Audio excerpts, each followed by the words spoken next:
বৌদি নেন বিয়ের কার্ড। সামনের বুধবারে আমার বোনের বিয়ে, আপনাদের সবার নেমন্তন্ন। ঠিক বলেন আছে। বৌদি কত লিখবো? মানে আরে আমরা এবার খাবার দাবারের জন্য একটা নতুন ব্যবস্থা করেছি। বুঝলাম না।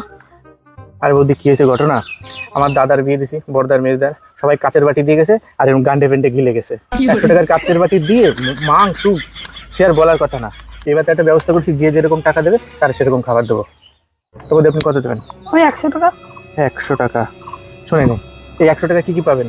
একটা পোলট্রির মাংসর সলিড পিস পাবেন, একটু ডাল পাবেন, কটা ভাত, আর সবার শেষে এক বাটি টক দই পাবেন।